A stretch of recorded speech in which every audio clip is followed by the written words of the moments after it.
नमस्ते दोस्तों, आज हम यीशु मसीह के पवित्र अनमोल वचन पर आधारित एक मधुर वचन प्रस्तुत करते हैं जो आपको हर दुख संकट को दूर करने में सहायक हो सकता है। इसमें पश्चाताप, प्रेम और क्षमा की भावना को उजागर किया गया है। तो चलिए शुरू करते हैं, लेकिन इससे पहले कृपया आप हमारे YouTube चैनल को सब्सक्राइब करें। धन्यवाद। जय यीशु। यूसुफ अपने भाइयों के सामने प्रकट होता है।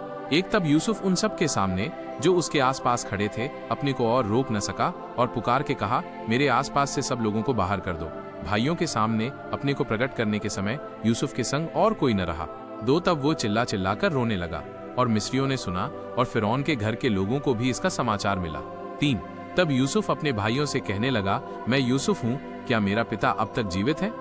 इसका उत्तर उसके भाई न दे सके क्योंकि वे उसके सामने घबरा गए थे। 4 फिर यूसुफ ने अपने भाइयों से कहा, मेरे निकट आओ। ये सुनकर वे निकट गए। फिर उसने कहा, मैं तुम्हारा भाई यूसुफ हूँ जिसको तुमने मिस्र आने हारों के हाथ बेच डाला था। 5 अब तुम लोग मत पछताओ और तुमने जो मुझे यहाँ बेच डाला इससे उदास मत हो, क्योंकि परमेश्वर ने तुम्हारे प्राणों को बचाने के लिए मुझे आगे से भेज दिया है। 6 क्योंकि अब 2 वर्ष से इस देश में अकाल है और अब 5 वर्ष और ऐसे ही होंगे कि उनमें न तो हल चलेगा और न अन्न काटा जाएगा। 7 सो परमेश्वर ने मुझे तुम्हारे आगे इसीलिए भेजा कि तुम पृथ्वी पर जीवित रहो और तुम्हारे प्राणों के बचने से तुम्हारा वंश बढ़े।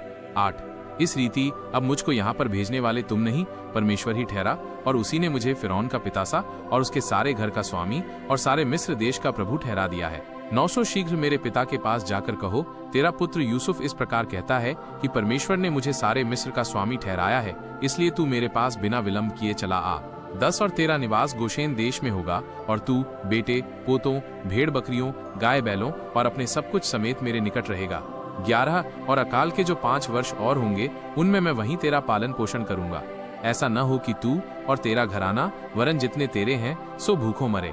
12 और तुम अपनी आंखों से देखते हो और मेरा भाई बिन्यामीन भी अपनी आंखों से देखता है कि जो हमसे बातें कर रहा है सो यूसुफ है। 13 और तुम मेरे सब वैभव का जो मिस्र में है और जो कुछ तुमने देखा है उस सब को मेरे पिता से वर्णन करना और तुरंत मेरे पिता को यहाँ ले आना।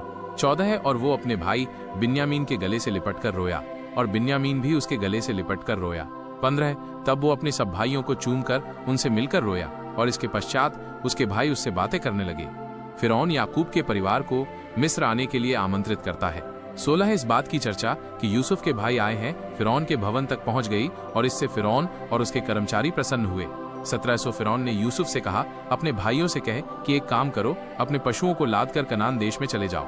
18 और अपने पिता और अपने अपने घर के लोगों को लेकर मेरे पास आओ और मिस्र देश में जो कुछ अच्छे से अच्छा है वो मैं तुम्हें दूंगा और तुम्हें देश के उत्तम से उत्तम पदार्थ खाने को मिलेंगे। 19 और तुझे आज्ञा मिली है, तुम एक काम करो कि मिस्र देश से अपने बाल बच्चों और स्त्रियों के लिए गाड़ियां ले जाओ और अपने पिता को ले आओ। 20 और अपनी सामग्री का मोह न करना, क्योंकि सारे मिस्र देश में जो कुछ अच्छे से अच्छा है सो तुम्हारा है। 21 और इस्राएल के पुत्रों ने वैसा ही किया और यूसुफ ने फिरौन की मान के उन्हें गाड़ियां दी और मार्ग के लिए सीधा भी दिया। 22 उनमें से एक एक जन को तो उसने एक एक जोड़ा वस्त्र भी दिया और बिन्यामीन को 300 रुपए के टुकड़े और 5 जोड़े वस्त्र दिए।